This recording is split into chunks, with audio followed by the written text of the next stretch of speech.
Hello and welcome in beginner tips and tricks for Oxygen Not Included. I decided to gather some tips and tricks for this game, found on some forums or things I used for a while. There will be just beginner tips, so if you play this game for a few hundred hours, you probably know all of them already, but whiz it through as there might be something new. So let's get to it. Expansion is very important and can be used to your advantage even early game. When you reveal some sector of the map, all things there start to work. Plants start to grow, geysers release gases or water, critters feed, live and die. It does not happen when there is a fog of war on the map.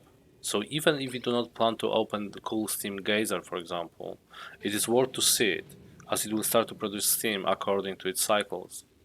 Of course it works both ways, so it will start to produce heat, but in most of the cases it is not enough to destroy the map. But when you will be ready, you can just tap into water already waiting for you under the geyser. This is a very useful trick to allow you to see geyser vent without digging it out. There are actually two methods to do so. The first one is put the highest priority and mark it on the map. Under priority message, the yellow alert message, in the left top corner, you can see the name of the geyser. The second method, you can dig almost all tiles from the geyser, leaving just the second from the left bottom. So the second tile from the left and one tile up. This tile will prevent geyser to work, so you can see it, you can highlight it, but it will not produce anything. It's very useful especially for the volcanoes. Ranching is an interesting concept. On one side, tame critters produce more resources and more eggs. On the other side, wild critters will maintain its population on the map. When you catch and tame some critter, it starts to need food and be brushed regularly, otherwise it will become sad and eventually will die.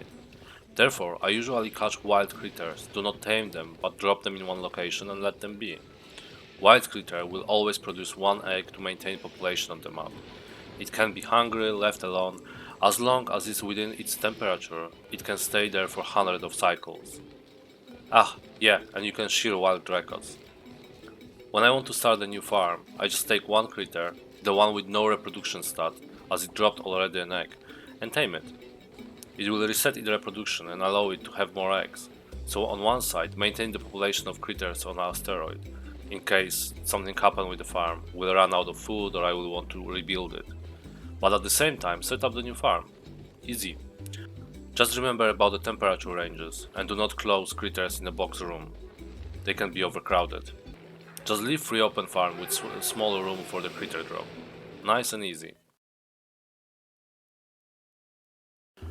Just quick tip about sending clean water through desalinator. It will pass through it, not damaging the machine. So you don't need to filter it out. The same with the water sieve. Offgasing can be a real pain in the backside sometimes. There is easy way to deal with polluted air, deodorizers, and polluted dirt, just drop it underwater. But when it comes to polluted water, it can sometimes mess up even most advanced setups. Luckily, there is a remedy for that. Just drop some clean water on top. Here is a tank with the polluted water, vacuum, and a bit of water on top. I will fast forward the video to show that it's not off-gassing anything. I usually use it for set up natural gas generators, like here for example. Nice and clean air everywhere.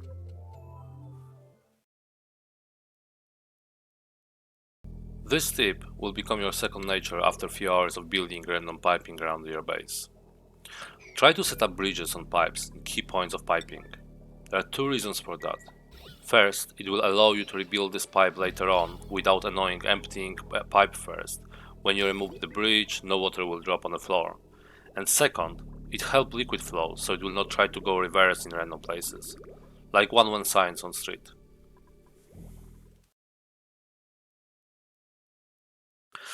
I found this tip on some forum in regards of performance of the game some time ago.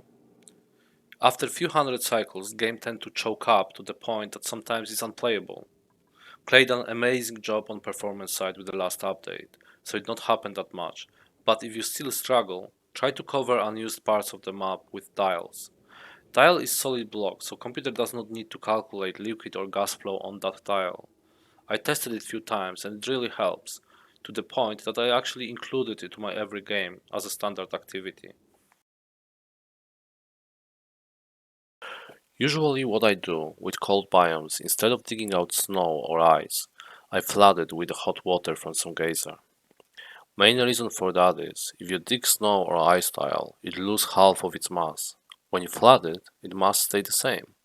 Very useful to keep in mind on some hot asteroid where there is no so much water. We all know about building tiles diagonally, right? If you didn't know, yes, tubes can do that. I will show you a few different ways how to exploit it. First, you can build one tile insulation around your base. Yes, it takes ages as you need to do it one by one, but when you finish, you have perfect insulation. It also can be used to isolate hot machinery. Advantage of that setup is that the hot temperatures sink into the tile, so it's harder to overheat any machine than if you set up in a vacuum, for example. Second, you can pass any biome without exposing tubes to danger from biome apart of temperature. Here I build a ladder through a radioactive biome without releasing any chlorine. Just carefully place tiles diagonally to push it out. 3. You can make some small vacuum room without need to pumping out any gas.